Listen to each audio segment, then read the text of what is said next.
Welcome to this session of the PlantPure Summit 2016, co-sponsored by PlantPureFoods.com. Our guest is Brenda Davis. Brenda is a registered dietitian, a leader in her field, and an internationally acclaimed speaker. She is co-author of 9 vegetarian and vegan nutrition classics and has written numerous professional and lay articles. She is the lead dietitian in a diabetes intervention project in the Marshall Islands. In 2007, she was inducted into the Vegetarian Hall of Fame. Welcome to the summit, Brenda. Oh, thank you so much, Lee. It's a pleasure to be here. That's great. So first question, when did you first switch to a plant-based diet and why did you do it? Well, I guess I started the transition towards a plant-based diet about 40 years ago. And I did it really for health reasons. I just strongly believed that eating more plants would bring better health. And I would say I became about 98% vegan in 1989 and 100% vegan in 1999. And at that point in 1989, I decided to become completely vegetarian, near vegan, because of my concern for how we were raising farm animals. It was just getting a growing discomfort with causing that kind of pain, suffering, and death in animals. And I just decided I didn't need to do it and I didn't want to do it any longer. And it was interesting because I lived in Northern Ontario, which is basically hunting, fishing country. And the person that kind of pushed me towards the edge was a hunter. He was on his way deer hunting, a friend of ours. And I remember trying to make him feel guilty about killing another deer, and it was really what he said to me that made me rethink my position, because he said to me, just because you don't have the guts to pull the trigger does not mean you're not responsible for the trigger being pulled every time you buy your piece of meat camouflaged in cellophane in the grocery store. And then he said, at least the animals I eat have had a life. I doubt you can say the same for the ones sitting on your plate. And so I just started to investigate, and at that point I realized I just couldn't do it anymore. But I was a registered dietitian at that point, and I was scared to death because I had never met a vegetarian, let alone a vegetarian dietitian. And so it was scary, but I decided to stick with it. I felt that if I left the profession, nothing would change. So I decided to stay and do what I could do. So you made the switch for humanitarian reasons, but did you notice any health differences in yourself? And if you did, how soon did you start to notice the changes? Well, I would say the biggest difference for me was my chronic, lifelong stomach ache disappeared. And I think I was really just lactose intolerant, and the removal of dairy was a wonderful thing for me. I felt better, I had more energy, and I was definitely a lot more comfortable. But of course, I was quite young when I made the change, so I was in pretty good health already.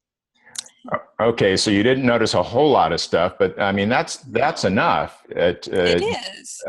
So did that give you some inkling that there was a health benefit going on too? Oh, absolutely. And I actually, one of the interesting things is I had struggled a little bit with iron deficiency. And when I removed dairy, my iron came up, and I had better iron status than I had had previously. So I think that's why I felt more energetic as well. That's interesting. So what hard evidence do we have that 100% plant-based diet has real health benefits? Well, it's probably been in the last 5 or 6 years that the evidence has just been rolling in, and it's getting stronger and stronger. It's quite convincing now. And a lot of the evidence that is, to me, the most convincing comes from 2 populations. One is in the UK, and the study is called EPIC Oxford, and the other is in North America, and it's called the Adventist Health Study. And EPIC Oxford involves about 65,000 people, and the Adventist Health Study around 96,000. They're both long-term studies, and what these studies have done, which is just remarkable really, they've actually compared similar health-conscious individuals who have different dietary patterns. So we're comparing meat eaters with semi-vegetarians, with people who are vegetarian plus fish, or we might call fish eaters, with lacto-ovo-vegetarians and vegans. And about a third of the people in both of these studies are either lacto-ovo-vegetarian or vegan. So it's remarkable. And then we control for things like alcohol and smoking and exercise and body weight and all of these things, and watch, sort of diseases develop in these populations and compare the rates of the development. And so what we've got so far is Epic Oxford has shown us that vegetarians and vegans have about a third, or 32% to be more precise, less heart disease. The Adventist Health Study found about half the rates of heart disease in vegan men compared with non-vegetarian men, and about 25% less heart disease in lacto-ovo-vegetarian men. And women, there was really not significant differences. Cancer, about 19% less cancer in vegans compared to similar health-conscious non-vegetarians in Epic Oxford. About 16% less cancer in vegans in the Adventist Health Study. Diabetes, about 62% less diabetes in vegans compared to similar health-conscious non-vegans. Similar, if we look at cataracts, 40% less in vegans, 30% less in lacto-ovo-vegetarians. Diverticular disease, I think it was 72% less in vegans and about 27% less in lacto-ovo-vegetarians. Hypertension was 75% less in vegans, and I think it was 55% less in lacto-ovo-vegetarians. We've got renal disease, about 52% lower rates in vegans and lacto-ovo-vegetarians. So it goes on, and the evidence just keeps mounting. So there's very significant, solid evidence that there are some really important health advantages. So is it true that raising your child vegan may become a crime? Oh, well, if you live in Italy, it may well be. There recently was a politician who put forth a bill to make it illegal to raise children vegan, and the penalty would be jail. And even just raising them vegan, you could get a year in jail. If the child has a health problem, you could get up to 4 years. If the child dies, you could get 6 or 7 years. So yes, in Italy, it's a possibility. How does something like that come about? I mean, well, it came about very simply because there were some children in Italy who were being raised vegan who ended up in hospital with very, very severe malnutrition. But the malnutrition wasn't because they were vegan, was it? I mean, it was because they were not getting the right amount of calories. And absolutely. So any child that ends up with malnutrition gets malnutrition because they're being fed a diet that's lacking in calories and macro and micronutrients generally. And so I think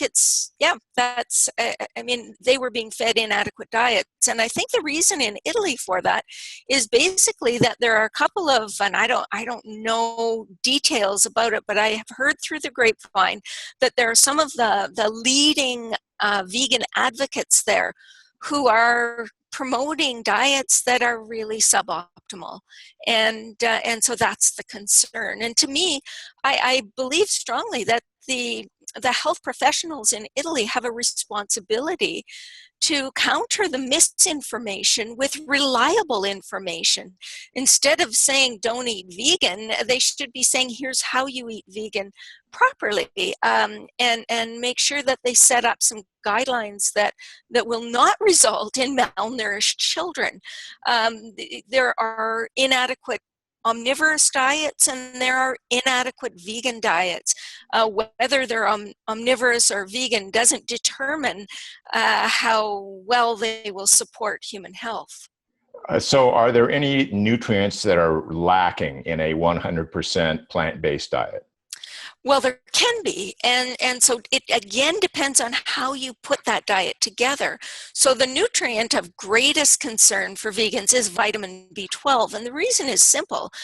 Vitamin B12 is not plentiful in plant foods. In fact, we can find vitamin B12 in fortified foods, like some of the non-dairy milks and certain nutritional yeasts that are grown on a B12 medium, in things like meat analogs that are fortified, breakfast cereals that are fortified, these kinds of foods, or in supplements, of course.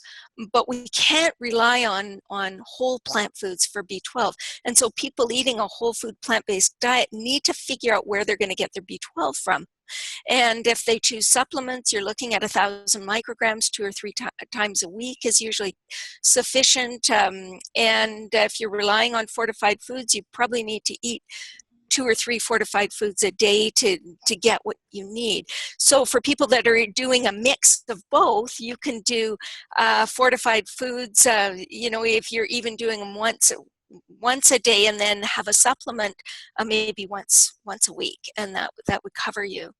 But what's really interesting about B12 is anyone over 50, the Institute of Medicine recommends that everyone over 50 does not rely on animal products for B12, because B12 is bound to the protein in animal products, and you actually have to be able to cleave the B12 off the protein it's bound to be able to absorb it.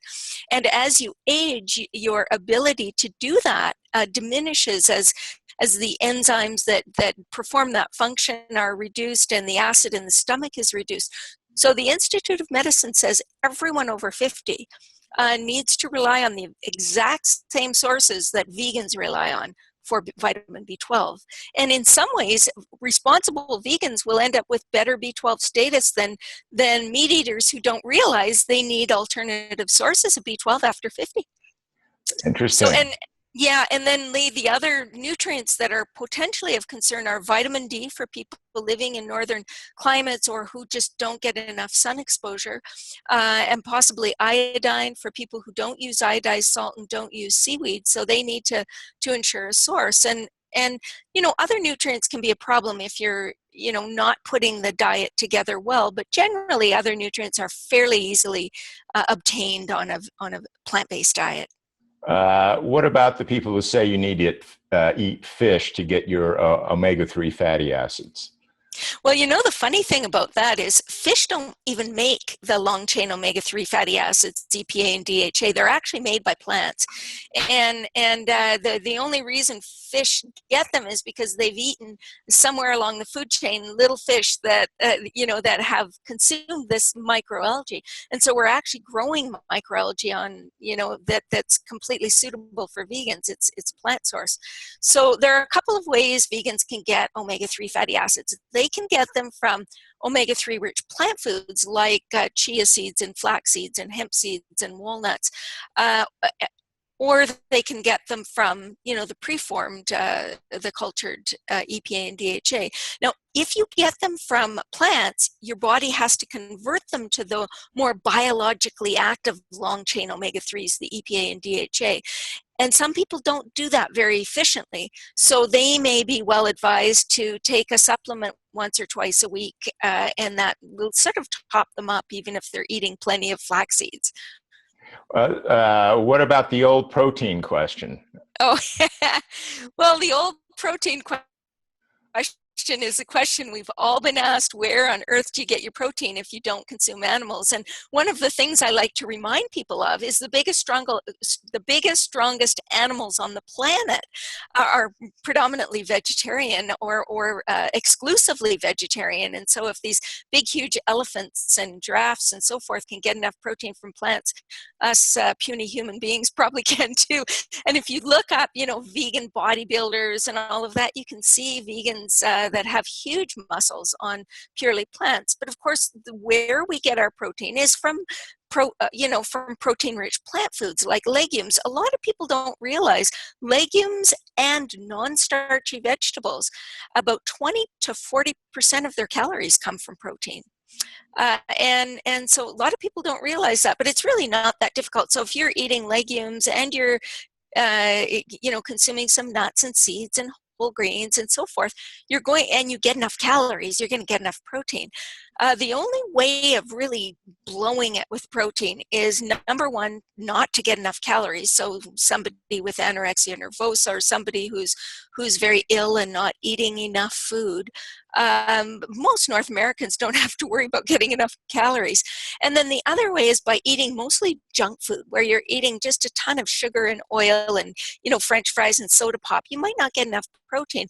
Or if you're eating a predominantly fruitarian diet. Fruit is something that, has less protein, and if you're eating most of your calories from fruit, then it may be more challenging to get enough protein. There seems like there's a huge anti-carb movement out there. What's the deal with that? Well, are carbs terrible for us? The answer is really yes and no. Yes, refined carbohydrates are not a good thing. They tend to contribute to disease. But people paint all carbohydrates with the same big black brush. And what you need to realize is that refined carbohydrates are basically carbohydrates that are taken from whole plants, minus all of the stuff that supports human health. So, for example, you take and make white flour, you're removing the wheat germ and the wheat bran, which contain most of the nutrients and fiber originally contained in the wheat. And then nobody eats a bowl of white flour. Before they eat a bowl of white flour, they add fat and sugar and salt and additives and preservatives and colors and flavors, and then they eat the white flour and they wonder why they're sick. But when the thing that people really need to understand is that carbohydrates, when they're packaged in whole plant foods, in fruits and vegetables and whole grains and beans and nuts and seeds and so forth, they are consistently protective to human health. And we know these foods are the most protective foods. Well, all plant foods, with the exception of nuts and seeds, are about, say, 50 to 90% of calories from carbohydrate. So people that say, don't eat carbohydrates are saying don't eat plants. The only foods that don't have carbohydrates are sort of meat, fish, poultry. Eggs have very little, minute amounts, and oil. Otherwise, plant foods all contain carbohydrates. And again, if you look at the healthiest, longest lived people on the planet, people of the blue zones, you're looking at carbohydrate intakes that range from about 50 to 80% of calories. So that, to me, is the acid test. It says it all. If carbohydrates were so bad for you, I doubt they would be the longest lived, healthiest people on the planet. So really, we're talking about the difference between refined carbohydrates and unrefined complex carbohydrates, as they would say. Absolutely. Okay, so what about in the plant-based world, fat is often blamed for a lot of our problems. What's your position on that? Well, my position is that I really don't believe that any one macronutrient we need. We need carbohydrates, we need fat, we need protein. Fat is sort of what our brain is made of. A lot of our brain is fat. Every single cell membrane is fat. If you have the, cell membranes that are made of terrible, unhealthy fats, they don't function as well. We need healthy fats. We need healthy fats for insulation, for all kinds of metabolic, functions.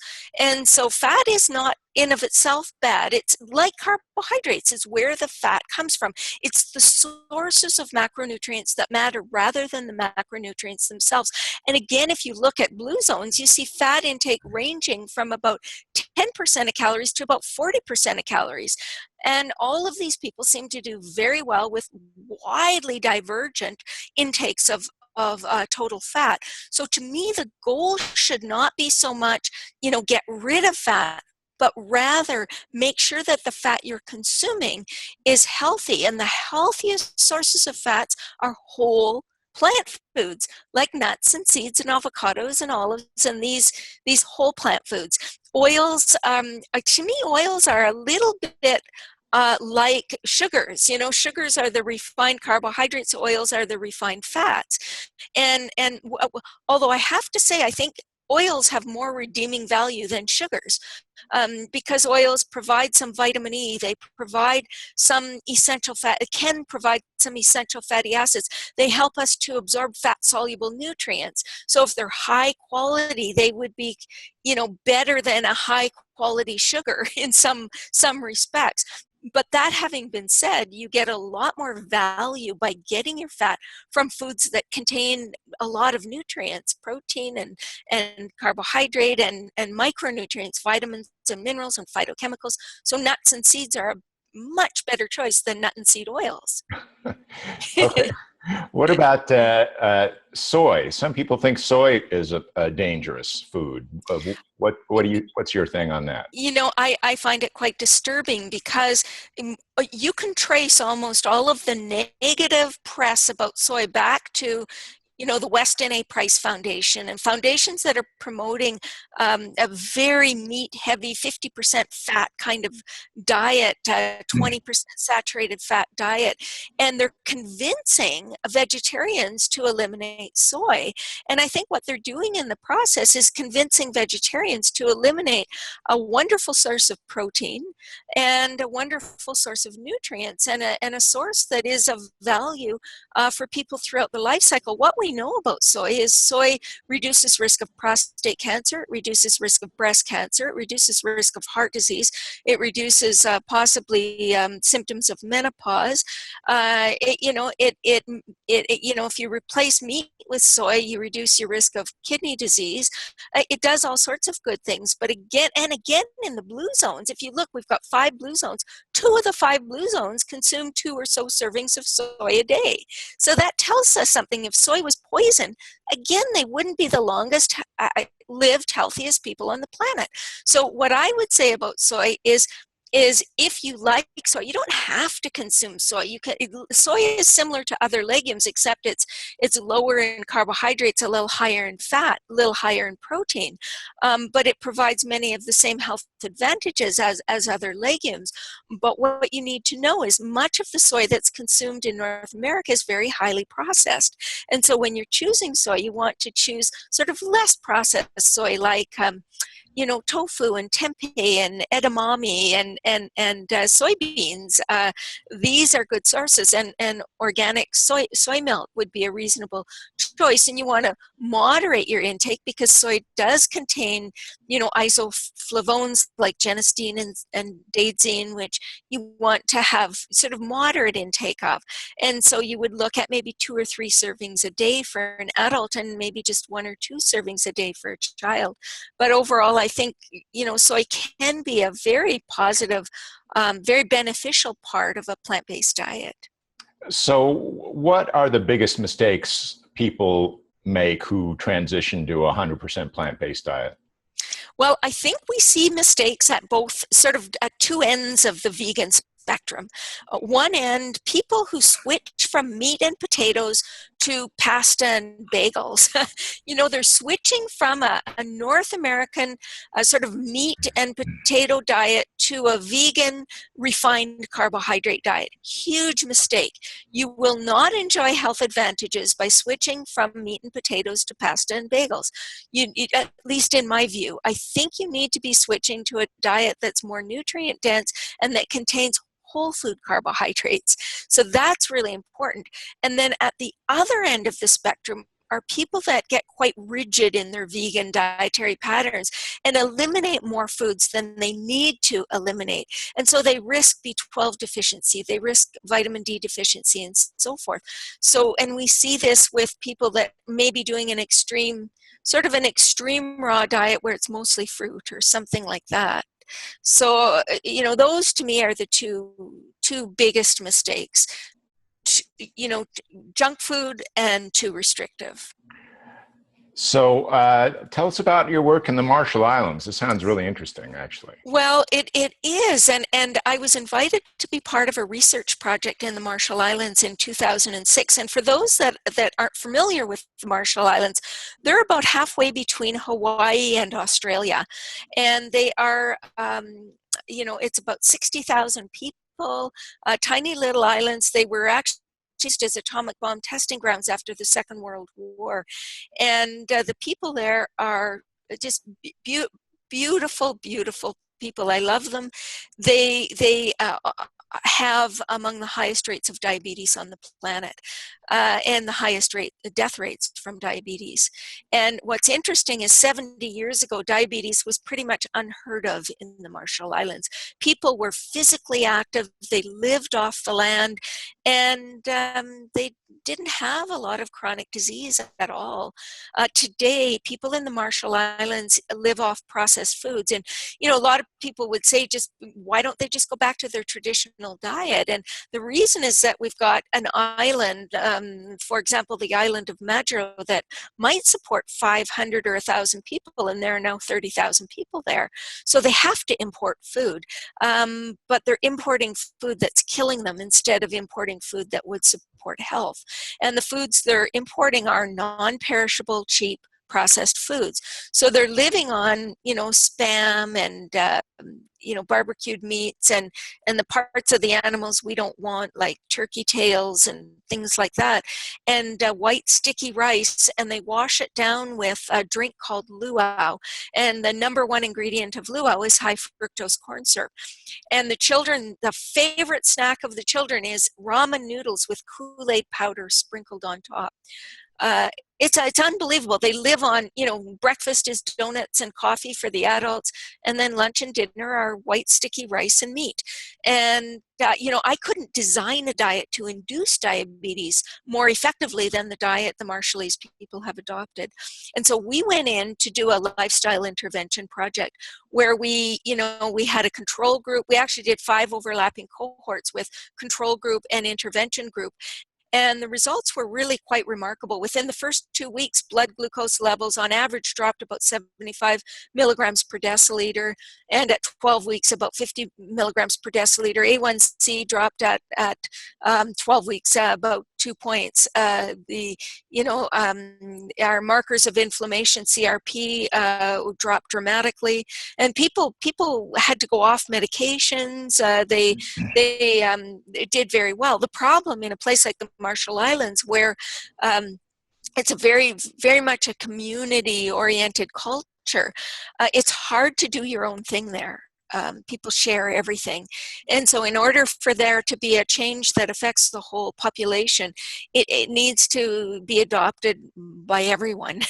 And so that's our challenge. And so we're still going back. I go back pretty much every year to do interventions and to try to do public education in schools and churches and in the government and so forth.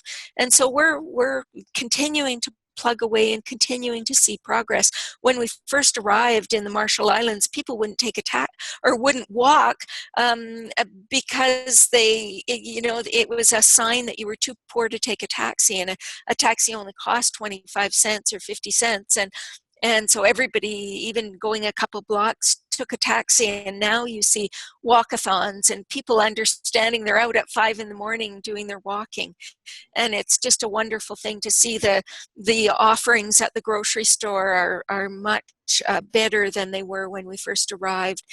And the government is really interested in doing what they can to promote, healthier lifestyles. And so it's encouraging. And a lot of people ask me, well, do you think this kind of program could work at home? And it makes me almost cry, because the barriers that the people in the Marshall Islands face are absolutely enormous. Produce is expensive. They have no, hiking trails or gyms. It's a very difficult thing to change there. We have everything by comparison. It should be a breeze for us here. But of course, we've got to make lifestyle intervention. We've got to make lifestyle medicine an option for people, and our medical system isn't doing that to the extent they need to, and that has got to change. Do you see that changing? I've been interviewing a lot of people for the summit that are part of the healthcare system, and they are very determined to make that change in our healthcare system. Do you see that? Do you see that change happening? Oh, absolutely, positively, yes. I can tell you 30 years ago, it was a very, very different story. Today, we're seeing much greater interest on the part of physicians. We're seeing interest on the part of the government even. To me, the big thing is changing medical education and changing the way the system works. We've got to integrate lifestyle medicine. It's got to be a treatment option. So people are seeing it as a preventative measure. They've got to see it as a treatment measure, because there is no surgery and there are no drugs that come anywhere close to the results you can get with lifestyle intervention, and it makes sense. The only way you can ever really reverse a lifestyle-induced disease is by lifestyle change. It's not rocket science, and the results are absolutely astonishing. So we've got to figure out a way to introduce it as a treatment option, and that's our challenge, I think. So how did it feel to become a member of the Vegetarian Hall of Fame? Oh, well, I think many of us are kind of, our goal in life is to make a real difference in the world, and to really live a meaningful life.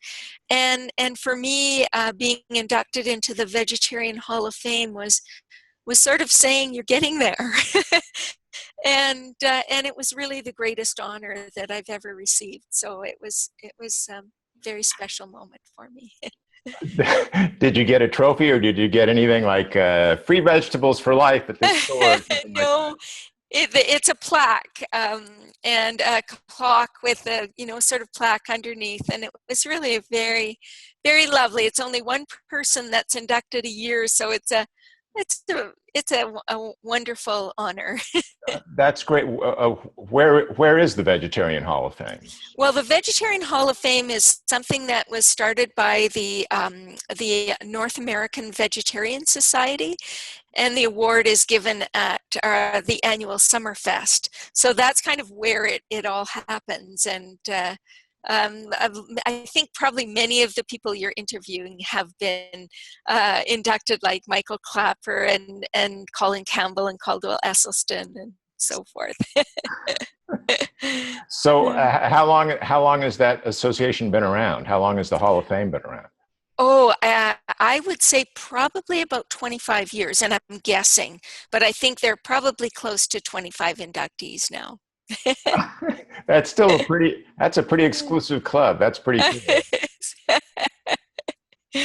So tell us about your latest books.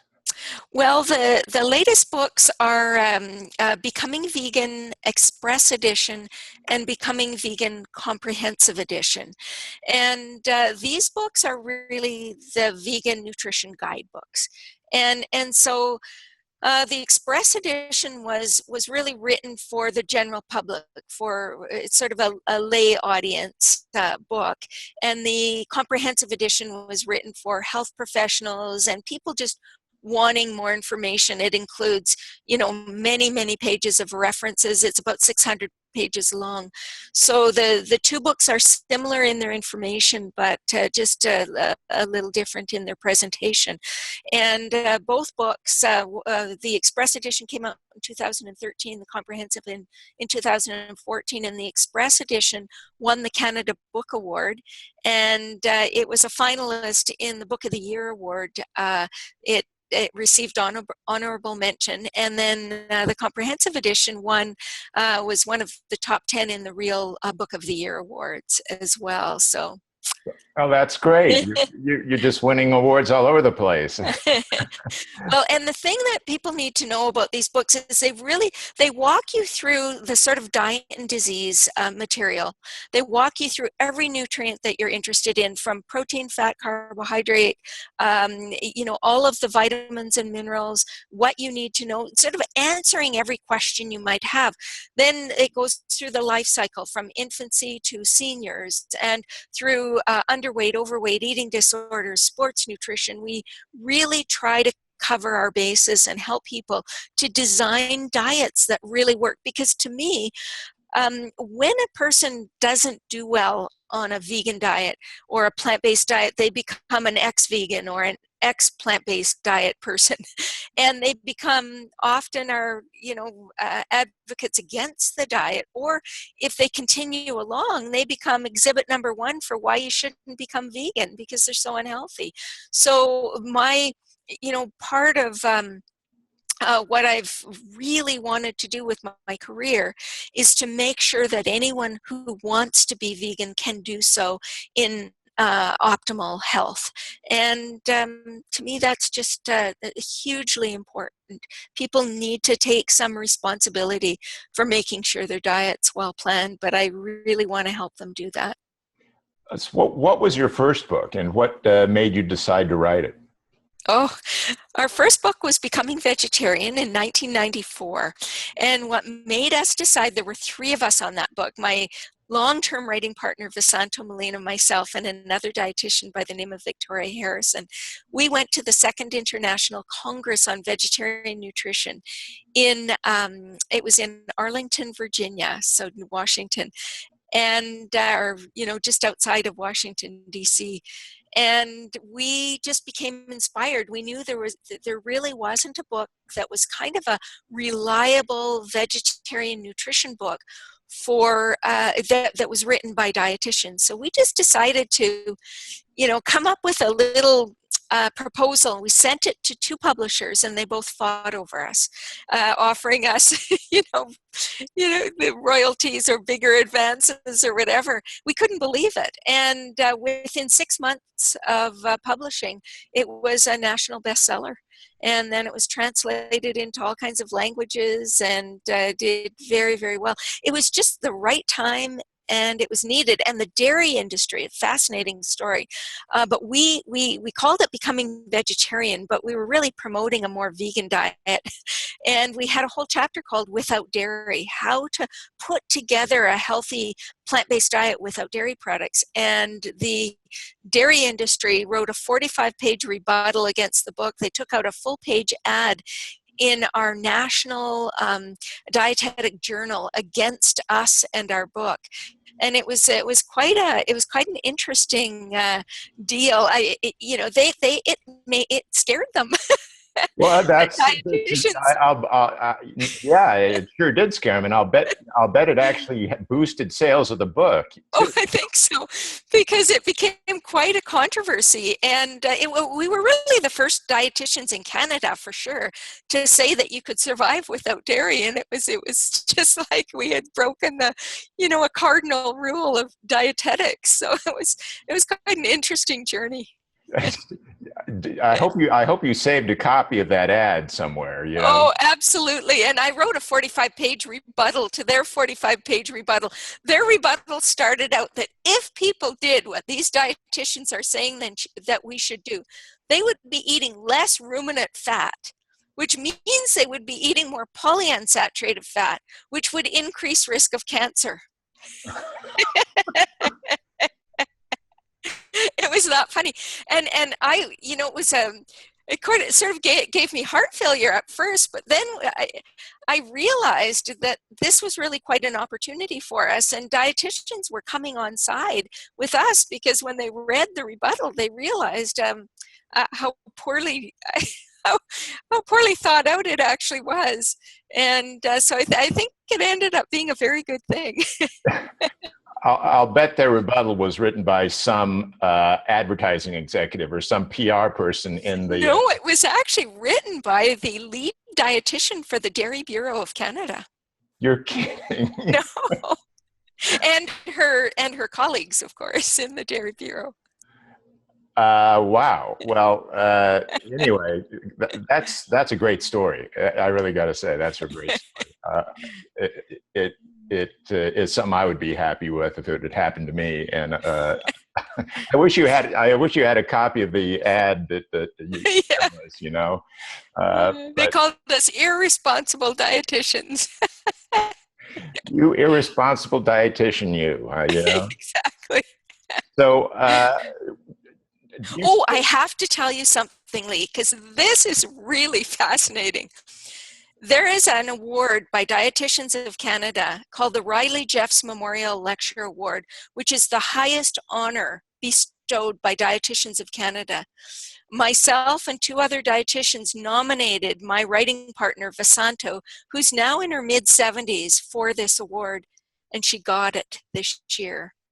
She got the highest award offered by Dietitians of Canada, and after her lecture at the national conference, one of the dietitians who allowed that ad into the magazine, into the journal, came up to her and apologized for that. Wow. That's pretty cool. Yeah. That's pretty cool. So very cool. Yeah, the wheel turns. The wheel turns. We've come a long way. Well, that's my next question. So how far has the plant-based movement come since you have been plant-based? Well, you know, I started university in 1978, and I will never forget the day that I sat in a basic nutrition course, and on the agenda was vegetarian nutrition. And I learned in that class everything I would learn about vegetarian and vegan nutrition. What I learned was vegetarian diets are risky and vegan diets are downright dangerous. And I learned that adults and only adults can remove meat but nothing more, not dairy or eggs, from their diet. Children and pregnant and lactating women should never become vegetarian or vegan. That's what I learned in 1978. I'll tell you, today we have a position paper from the Academy of Nutrition and Dietetics that states very clearly that both lacto-ovo-vegetarian and vegan diets are safe and adequate at every single stage of the life cycle, including during infancy, childhood, pregnancy, the whole lactation, the whole 9 yards. And so we've come from sort of ridicule to acclaim. Not only is the Academy saying it's safe and adequate, they're saying it actually provides health benefits over the long term. So it's really quite remarkable over 30 years or so, 30 years plus, the transition. It's very exciting to me. Where do you see the plant-based movement in 10 or 15 years from now? Well, I'm an optimist. I see it becoming the norm. I really do. When you look at an organization like the United Nations Environmental Program saying that the only way we will save this planet is to become plant-based, this is something to celebrate. I see our healthcare system having to move in this direction because of the chronic disease that's created by the standard North American diet. And I see lifestyle medicine being the new drug of choice. And I think we absolutely will have no choice. We have to move in that direction. And I guess my dream is that someday the government will create nutrition policy that is absolutely uninfluenced by industry, and that they will recognize that the benefits to doing so will bring serious health, economic, social, and ecological advantages. And that's my dream, and I believe eventually it will be realized. Well, certainly you and your work over the last 30 years have helped us get to this place and will help us get to that goal, I think. And so I thank you very much for your time in coming on, and also, but especially for your life and for the wonderful work you've done. So thank you very much for being a part of the summit. Oh, thank you, Lee. Thank you for inviting me, and thank you for what you're doing. I think the summit is going to be pivotal in changing many people's lives. So thank you for what you're doing. Is there any website that you have where people could go to find out more about what you do? Yes, my websites are brendadavisrd.com and becomingvegan.ca. Great. So I want to thank everybody for watching, and we encourage you to learn more about our efforts to build a plant-pure world at our website, plantpurenation.com. So thanks very much. Thanks, Lee. You're welcome.